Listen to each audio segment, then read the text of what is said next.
Olá, bem-vindas e bem-vindos.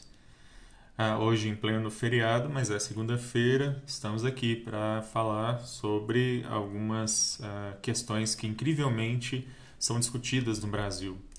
Bem-vindas e bem-vindos. Se você mora no Brasil, bem-vinda e bem-vindo, você conhece essa birosca em que a gente mora. O tema de hoje é um tema que a birosca está no fato da gente estar discutindo isso e nas reações que esse tema ainda provoca. Pois bem, o STF está às voltas e deve julgar, talvez na semana que vem, a ADI 5668.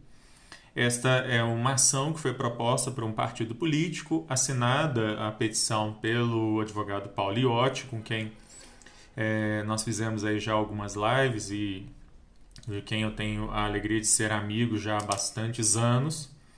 E essa é uma ADI em que se discute por que diabos o Plano Nacional de Educação, aprovado pelo Congresso Nacional, excluiu a promoção, a proteção contra a violência de gênero dentro das escolas, sendo que isso estava no projeto original e foi excluído.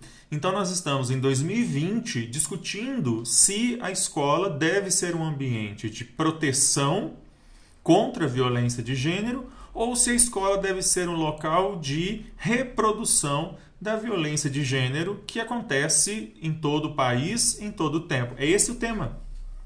É isso que eu quero discutir hoje. Que projeto de escola que nós temos, que proposta de ensino e de educação que nós temos, porque nós vamos ter uma série de parlamentares e frentes evangélicas e católicas e associações como a Confederação Nacional dos Bispos do Brasil defendendo que a ação seja julgada improcedente. É um pouco sobre isso e, na verdade, questionar por que nós estamos discutindo isso nessa quadra da história, em pleno ano de 2020. Nós ainda estamos discutindo esse tipo de coisa. Birosca News é esse quadro que eu faço todas as segundas e quintas-feiras, inclusive feriados, como o dia de hoje, em que eu discuto questões envolvendo direito, política e questiono por que diabos isso que nós moramos continua a ser uma birosca, por que a gente não consegue evoluir para se tornar um país, por que nós ainda não conseguimos fundar a república nesse país e por que os parcos ganhos que tivemos nos últimos anos parecem estar se perdendo. Pois bem, esse conteúdo ele fica disponível depois no YouTube, youtube.com/c/Alexandre Bahia, e também o podcast do Birosca News está disponível no Deezer, Spotify e várias outras plataformas de podcast. Os endereços para esses outros links estão disponíveis na bio do meu Instagram, @alebahia_. Então, o STF está às voltas para decidir essa ADI 5668, que foi proposta contra o Plano Nacional de Educação, aprovado pelo Congresso Nacional, e no qual se retirou a discussão sobre violência de gênero. O plano fala que se deve promover a educação sem várias formas de discriminação racial, por exemplo, mas a discriminação por orientação sexual e identidade de gênero foi retirada do Plano Nacional de Educação. Vale lembrar que vários planos estaduais e municipais de educação nos últimos anos vêm sistematicamente retirando a palavra gênero dos seus textos. Então, quando esses planos são, de tempos em tempos, eles têm que ser novamente aprovados, são planos plurianuais, e isso é retirado. E aí, quando isso chegou ao Congresso Nacional, foi a vez do Congresso Nacional, por pressão da bancada religiosa, retirar também a palavra gênero, que virou uma palavra maldita dentro dos planos de educação, porque se inventou dos mesmos criadores de A Terra é Plana, se inventou a ideia de ideologia de gênero. A falácia da ideologia de gênero faz tanto sentido quanto se falar em terra plana. E aí, por causa dessa falácia dessa questão absurda que não tem menor cabimento do ponto de vista científico ou de qualquer pessoa com mais de 2 neurônios, foi se retirando. E aí vale lembrar que isso é bastante curioso, né? Porque no Brasil, os parâmetros curriculares nacionais, os PCN, eles já falavam sobre a questão da educação sexual de gênero desde 1995. O que significa que nós, no século XXI, estamos retrocedendo para um período anterior a meados dos anos 90, quando essa questão estava lá nos parâmetros curriculares nacionais e sem que se achasse que isso era o fim do mundo, que isso se estava sexualizando crianças ou coisa do tipo. Então nós estamos evoluindo com relação a essas questões.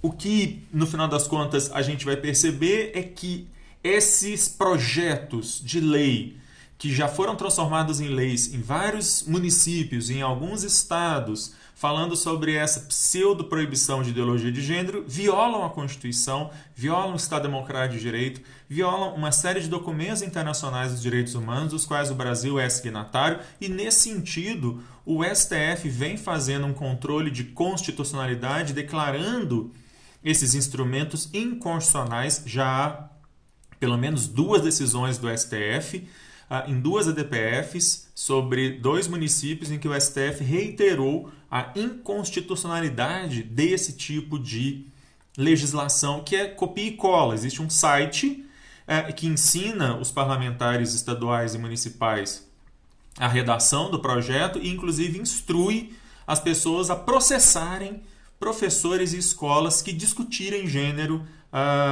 Isso, né, num país no qual a cada 8 minutos uma mulher é estuprada no Brasil. Em 2019, a cada 8 minutos uma mulher foi estuprada no Brasil. E perceba-se que dessas mulheres que foram estupradas no Brasil no ano de 2019, quase 58% eram meninas de até 13 anos. Ou seja, muito mais da metade desses estupros que acontecem, de novo, a cada 8 minutos no Brasil, eram de crianças ou pré-adolescentes.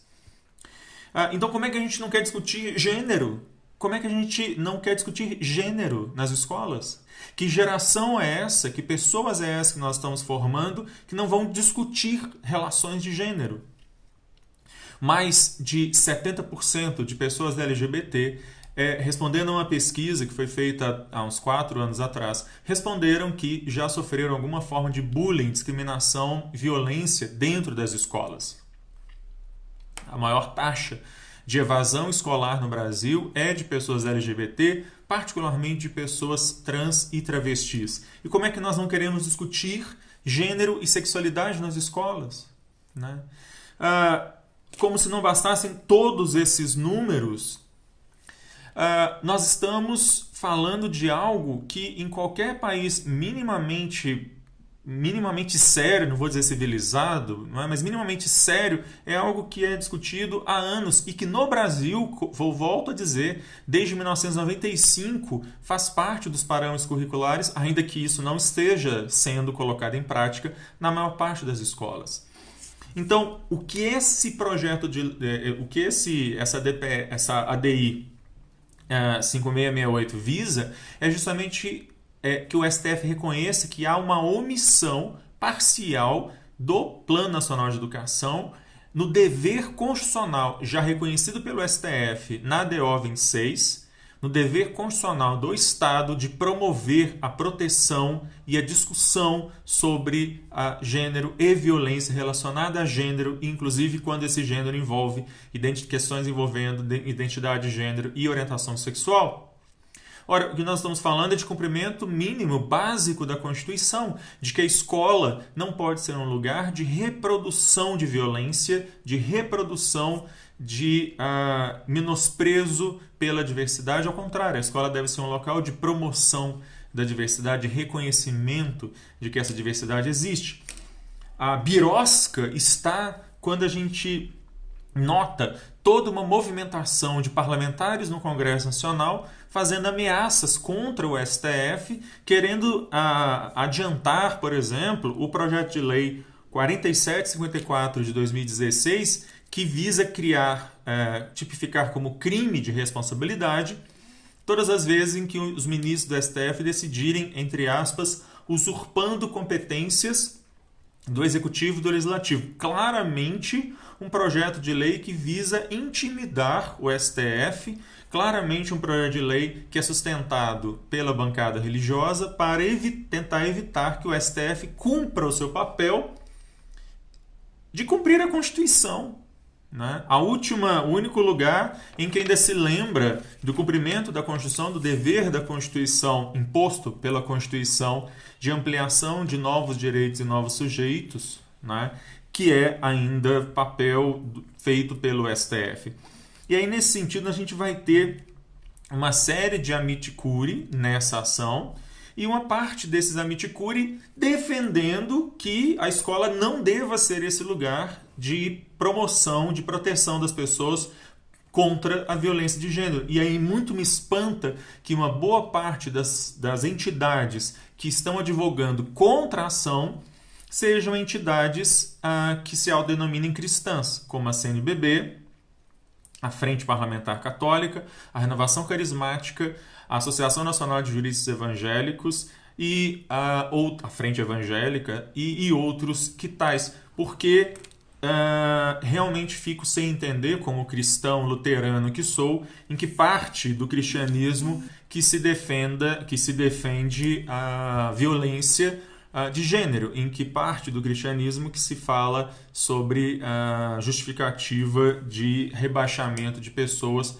por causa da sua orientação sexual ou a sua identidade de gênero. Ao contrário, e aí nesse sentido comungo com a visão do Papa Francisco, no sentido de que pessoas não podem ser discriminadas por sua orientação sexual ou identidade de gênero. Ao contrário, elas têm todo o direito de constituir família. E imagino que o próprio Papa diria que, obviamente, elas não devem ser objeto, elas devem ser sujeitos, né? E, portanto, não devem ser assujeitadas, objetificadas e violentadas. Eu só espero que o STF, afinal de contas, decida esta ação reconhecendo que é, sim, dever de escolas públicas e privadas, no Estado Democrático de Direito, proteger minorias, deficientes físicos, negros, enfim, pessoas de quaisquer minorias que sejam, inclusive mulheres, LGBT, contra qualquer forma de violência, contra qualquer forma de discriminação, mas mais do que isso, não só promover contra a violência, mas que é dever da escola também, pública ou privada, de qualquer nível que seja, promover a tolerância, promover a diversidade, celebrar, na verdade, a diversidade como se espera da educação, porque é esse tipo de educação, é esse tipo de pessoa que eu quero ver formada, é esse tipo de cidadão que a gente espera para mudar, quem sabe, esse país e fazer com que nós deixemos de ser essa birosca e finalmente nos tornemos um país. Eu vou ficando por aqui, aguardando a decisão do STF, que talvez venha no dia 11, a previsão de pauta para o dia 11 de novembro. E na quinta-feira eu volto para falar sobre mais alguma coisa maluca, estapafúrdia, bizarra que acontece nessa birosca de país. E para finalizar, eu queria agradecer muito o Matheus Amorim, que foi quem me sugeriu essa pauta. Eu já havia conversado alguma coisa sobre isso com o Pauliotti, mas o Matheus que me chamou a atenção para poder falar sobre esse tema aqui hoje. Obrigado, Matheus, e obrigado a todas e todos que estiveram aqui e também pelas sugestões que sempre fazem. Tá aí o Matheus ali presente. Obrigado, gente. Até quinta-feira.